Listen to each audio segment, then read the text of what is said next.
Vamos estudar a Bíblia, meus irmãos? Então, baseado em Apocalipse, capítulo 1, de 12 a 20, a palavra de Deus nos ensina lições preciosíssimas para a nossa vida. Nós, então, aprendemos que João teve uma visão na ilha de Patmos e, dentre outras coisas, ele viu 7 candeeiros no meio dos candeeiros, e no meio dos candeeiros, o Filho do Homem.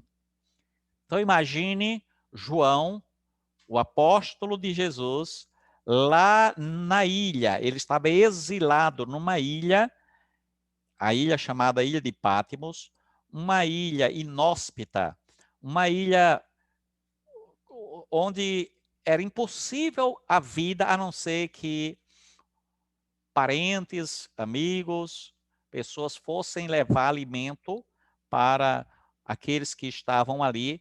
Era uma ilha prisão, digamos assim. Era um local de prisão.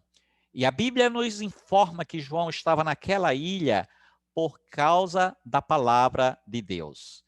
Não era porque ele era ladrão, nem bandido, nem cometeu algum crime, mas porque pregava o evangelho, e foi um período de perseguição. Provavelmente o imperador era Nero e houve uma perseguição terrível, e ele foi levado para aquela ilha como se fosse uma prisão.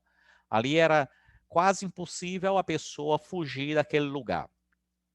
E ali naquela ilha, embora os homens tivessem impedido que João pregasse o evangelho, impedido que João fosse e viesse, eles impediram a locomoção do apóstolo do Senhor, do Filho de Deus, mas não impediram de João ter comunhão com Deus. E ali João orava, ali João graciosamente recebeu a visita pessoal do Filho de Deus, o próprio Jesus. Ele foi arrebatado, ele foi levado para ver as maravilhas do céu.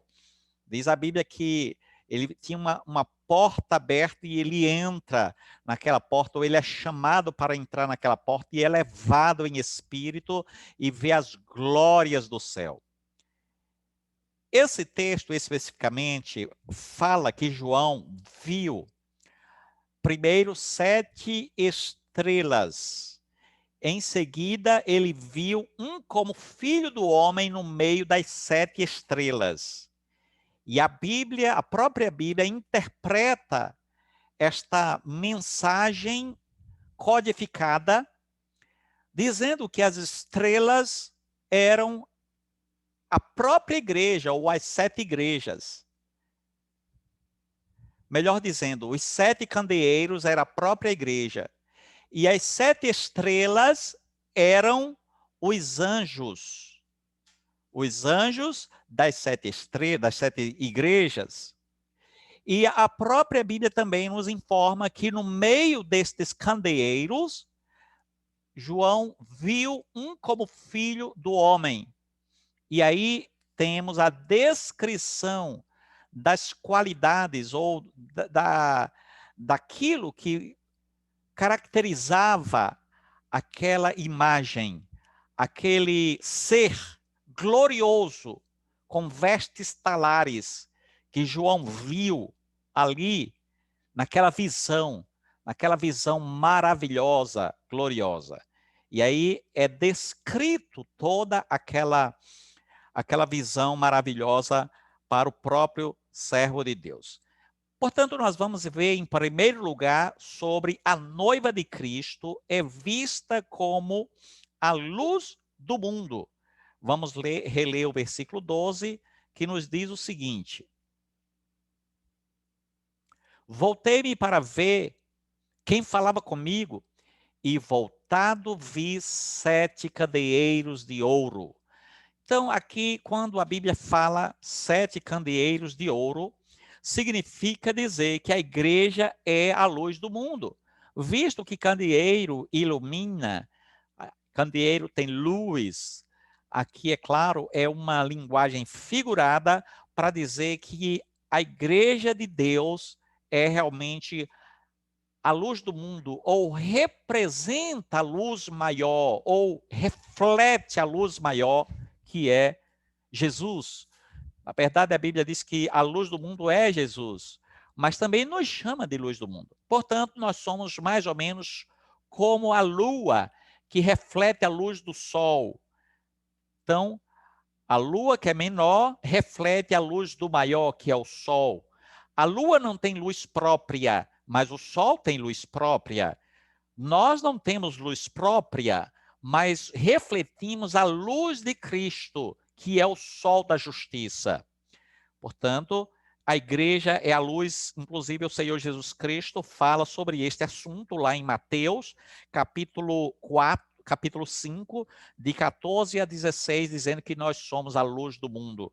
E essa luz precisa estar no local de destaque, no velador, não debaixo de um cesto, não embaixo de uma mesa, não escondida, mas num local de destaque, no velador, numa parte alta. Para quê? Para iluminar. O povo de Deus é como esta luz. Nós precisamos iluminar, refletir a glória de Deus.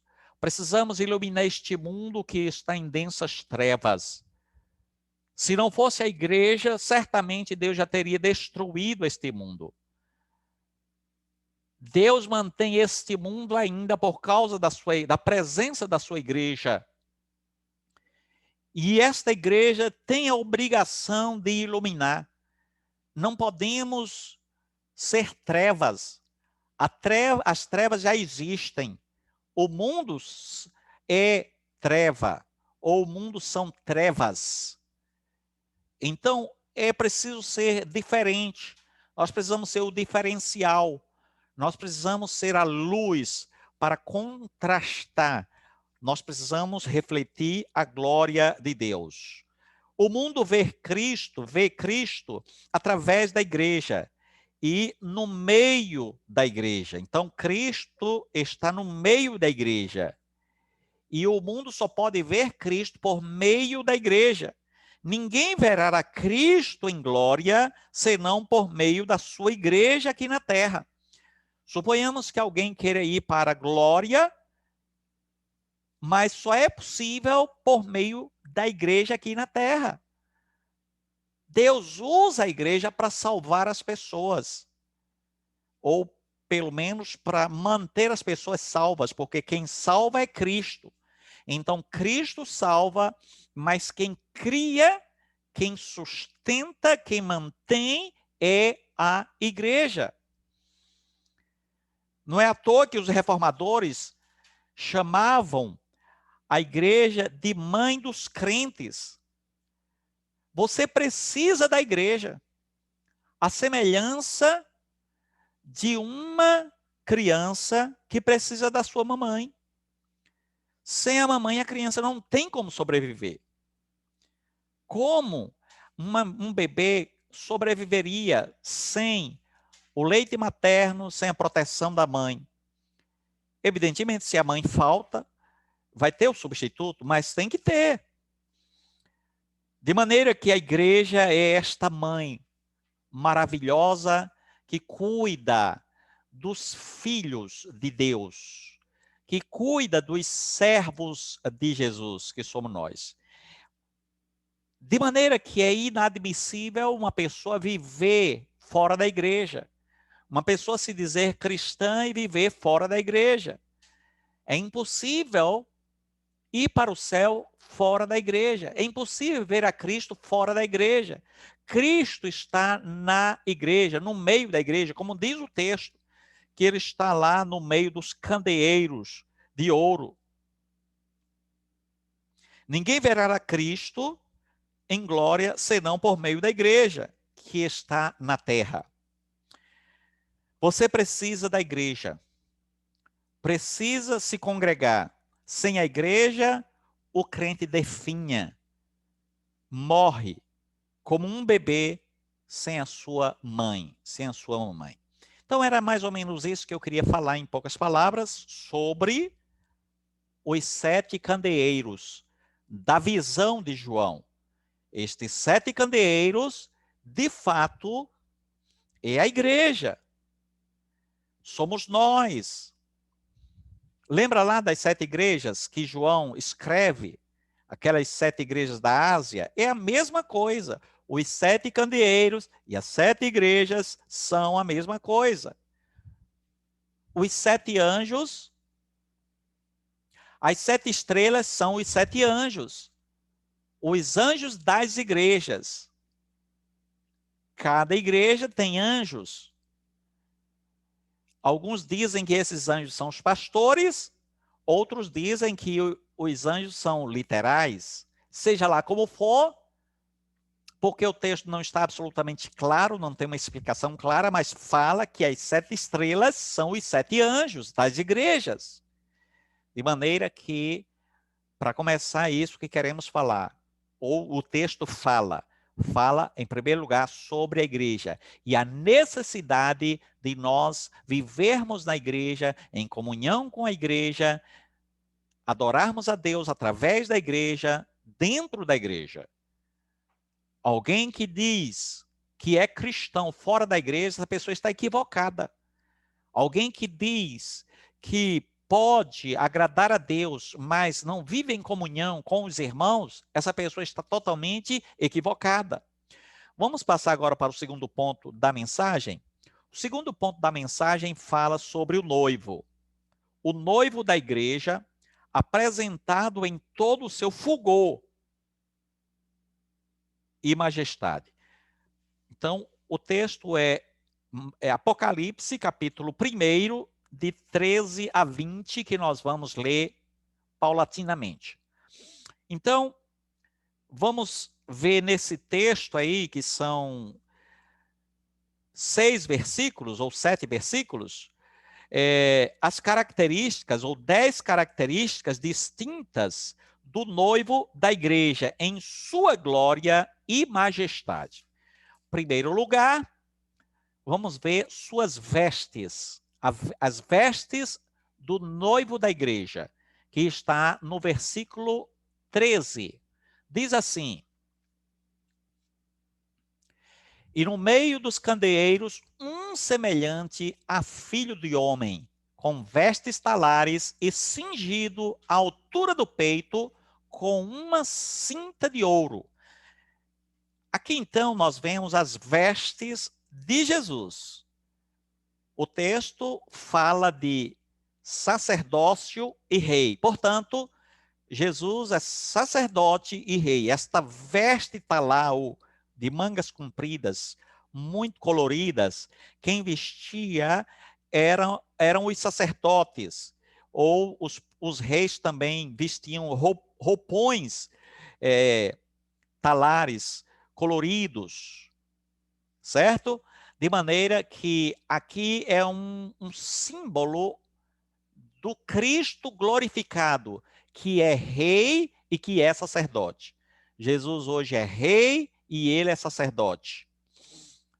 Certo?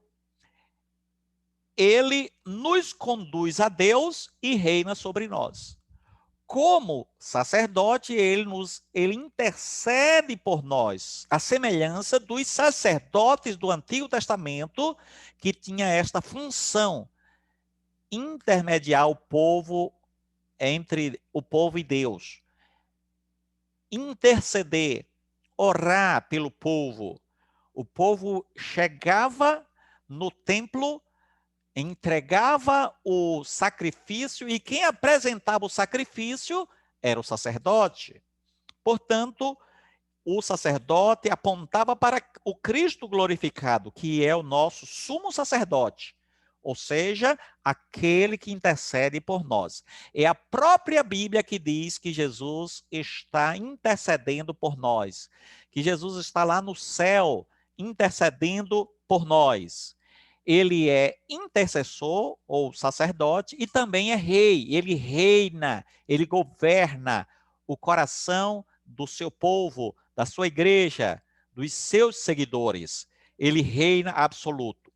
Segundo lugar, sua cabeça, conforme o texto nos informa aí. O versículo 14 diz assim: a sua cabeça e cabelos eram brancos, como a alva lã, como neve, os olhos como chama de fogo. Então aqui a cabeça fala da sua divindade, santidade e eternidade. Os cabelos brancos, cabeça branca, fala disso tudo. Jesus é divino, Jesus é santo e Jesus é eterno. A cabeça alva também era o símbolo de honra e transmitia a ideia de sabedoria e dignidade. Naquela região, naquela cultura, um homem de cabeça branca geralmente era uma pessoa que dava conselhos, era um homem sábio, e não poucos eram líderes. De maneira que aqui o Senhor Jesus aparece de cabelos brancos, como uma pessoa sábia, como uma pessoa com dignidade, como uma pessoa respeitada. Então, as culturas, especialmente no Oriente Médio, respeitam os idosos. As culturas, até hoje, no Oriente, respeitam os mais idosos, os mais velhos. Então, cabelo branco é símbolo de respeito, de sabedoria, de dignidade. Terceiro lugar, seus olhos, que está no versículo 14, que já foi lido, né? Os olhos como chama de fogo, no finalzinho do versículo 14. O que significa? Ou de que fala os seus olhos como chama de fogo? Fala de onisciência, que tudo vê e perscruta. Então, os olhos como chama de fogo, aquilo ali é símbolo de conhecimento absoluto, de onisciência, ele sabe tudo. Não tem nada que Jesus não saiba, não tem nada que ele não veja, não tem nada que os seus olhos perscrutador não alcance, não penetre. Ele é absolutamente onisciente, sabe tudo. Ele vai julgar todos os nossos pensamentos e todos os nossos propósitos do coração. Ele vai julgar tudo. É por isso que ele adverte para que nós tenhamos cuidado com o que nós falamos, com o que nós pensamos, porque ele vê tudo, ele conhece tudo, ele sabe o nosso pensamento. E a Bíblia que fala sobre tudo isso. Quarto lugar, seus pés. No versículo 15, a palavra diz assim: os pés semelhantes ao bronze polido, como que refinado numa fornalha. A voz como voz de muitas águas. Voz é para o próximo ponto, mas aqui vamos estudar um pouco sobre os pés. O bronze reluzente dá a ideia de força e estabilidade. Então, se a Bíblia compara ou diz que os pés, isto é, na visão de João, que João teve ali, os pés de Jesus eram de bronze, reluzente. Então, dá a ideia de força, de estabilidade. A igreja está solidificada, fundamentada, está sobre a rocha que é Jesus. Jesus é a rocha.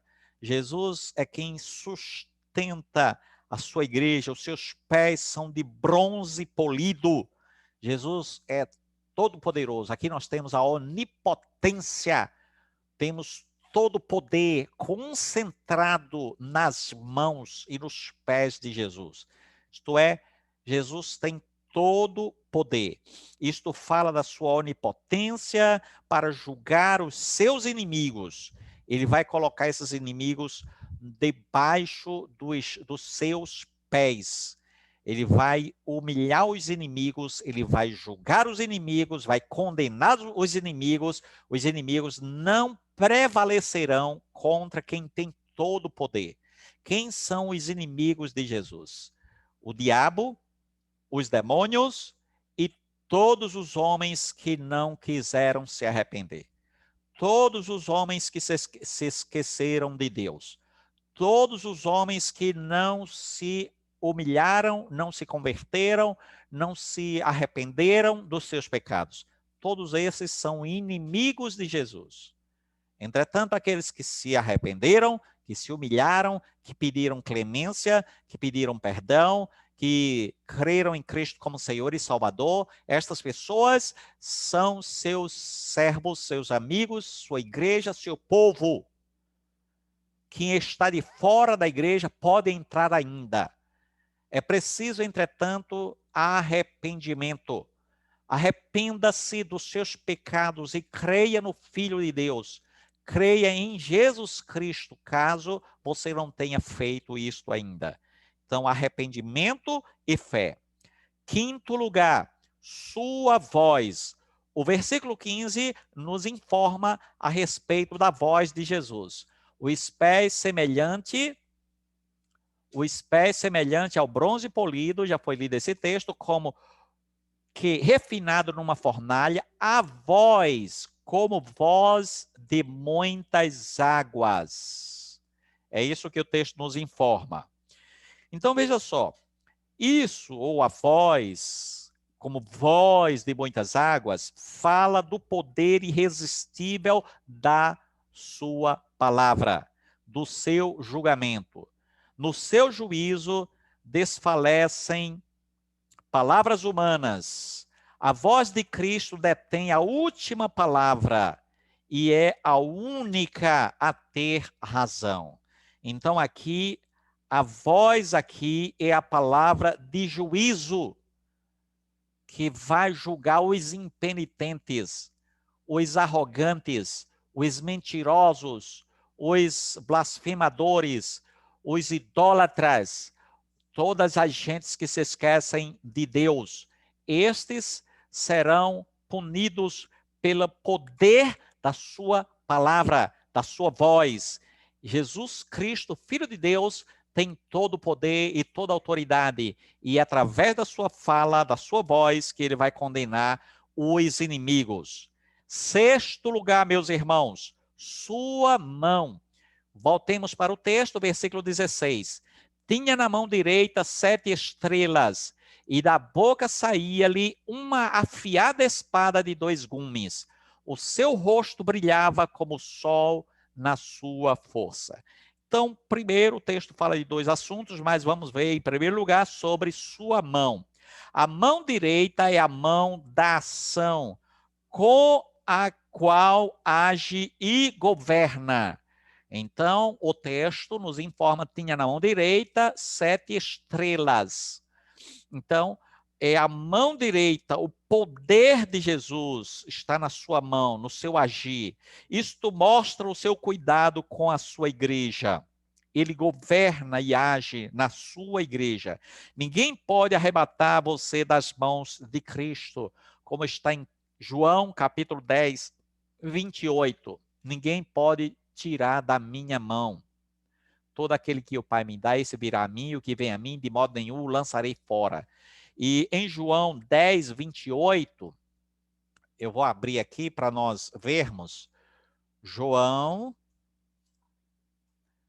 10, 28. Diz assim: eu lhes dou a vida eterna, jamais perecerão, e ninguém as arrebatará da minha mão. Que promessa gloriosa, que bênção maravilhosa. Ninguém pode arrebatar você e a mim e aos seguidores de Jesus Cristo das suas mãos. Ele tem todo o poder, ele tem toda a autoridade, ele tem uma mão poderosa. Ninguém, portanto, pode nos arrebatar da mão de Cristo. Sétimo lugar. Sua boca, o texto fala da sua boca. Versículo 16, volte para o texto, por favor. Apocalipse 1,16. tinha na mão direita 7 estrelas, e da sua boca saía ali uma espada afiada, uma afiada espada de 2 gumes. O seu rosto brilhava como o sol na sua força. Portanto, da boca saía uma espada. Essa palavra aqui não é o evangelho, mas a palavra de juízo. Isto é, a espada simboliza o poder ou a palavra de Jesus. Então você vai ver que a espada é uma arma, e a única arma que Cristo usa, que o grande guerreiro Jesus usa, é a espada que sai da sua boca, ou seja, a sua palavra. Ele é o Cristo conquistador. Ele fala, a única arma dele é falar, e quando ele fala, as coisas acontecem. Se lembram que quando ele estava aqui na terra, andando ali na Palestina, ele falava com poder e autoridade, e os espíritos malignos eram expelidos, eram expulsos, as enfermidades saíam. Jesus apenas falava, até os mortos ressuscitavam quando ele dava uma palavra de autoridade. Quando ele disse, por exemplo, para Lázaro, Lázaro, vem para fora, ele usou apenas a sua poderosa palavra. Ele não usou um bisturi, ele não usou um outro instrumento, ele não fez uma cirurgia, ele apenas falou e aconteceu. Da mesma forma, quando ele criou todas as coisas, ele falou, haja luz e houve luz, haja firmamento e houve firmamento, e assim por diante. No final dos tempos também, da mesma forma, semelhantemente, Jesus vai usar a sua palavra, isto é, a espada que sai da sua boca. Ele vai falar: apartai-vos de mim, malditos, para o fogo eterno preparado para o diabo e seus anjos. A quem Jesus vai falar isso? Aos inimigos, aos que não quiseram conta com ele, aos que não se dobraram, aos que não se humilharam, aos que não se arrependeram, aos que não creram nele. Mas falará aos que estiverem à sua direita, isto é, aos seus seguidores, aos que se arrependeram, aos que creram nele, aos que o amaram de todo o coração. Ele vai dizer: vinde benditos de meu Pai, possuí por herança o reino que vos está preparado antes da fundação do mundo. E assim por diante. Poder da sua palavra. Jesus vai dar um sopro e o diabo vai cair no inferno. Basta sua palavra, basta um sopro para o diabo ser lançado no fogo eterno. É isso que vai acontecer com todos os inimigos. 8º lugar, já estamos concluindo. Seu rosto, versículo 16, que foi lido no finalzinho do versículo 16, diz, eu vou reler o finalzinho do versículo 16, o seu rosto brilhava como o sol na sua força. A visão agora é mais de um Cristo servo, aliás, a visão agora não é mais de um Cristo servo, não é mais de um Cristo perseguido, não é mais de um Cristo preso, esbofeteado, com o rosto cuspido, mas de um Cristo cheio de glória. Então o rosto de Cristo agora brilha. O rosto de Cristo brilha como o sol na sua força. Que coisa gloriosa. Você já tentou olhar para o sol meio-dia? Bom, olhar é uma coisa, agora continuar olhando é completamente diferente. Ninguém ousa olhar para o sol com o olho bem aberto durante 5 minutos. Eu desafio qualquer ser humano olhar para o sol com os olhos bem abertos durante 5 minutos. Fica cego na hora. na hora, porque o sol é poderoso, tem muito brilho, tem muita luz. A luz que irradia do rosto de Jesus é mais potente do que o sol, infinitamente mais potente do que o sol. Portanto, agora o rosto de Jesus não é mais um rosto humilhado, cheio de sangue, com a cabeça cheia de espinhos. O rosto dele não é mais um rosto triste, cuspido, não é mais um rosto de um servo, não é mais o rosto de uma pessoa perseguida, de uma pessoa presa, toda cheia, um rosto cheio de hematomas, porque esbofetearam o nosso mestre, mas agora o seu rosto brilha com o esplendor da sua glória, mais brilhante do que o sol, conforme o texto nos informa. A luz do sol supera o brilho dos candeeiros. Esta luz do sol nada mais é do que o nosso Senhor Jesus Cristo. Nono lugar, sua perenidade.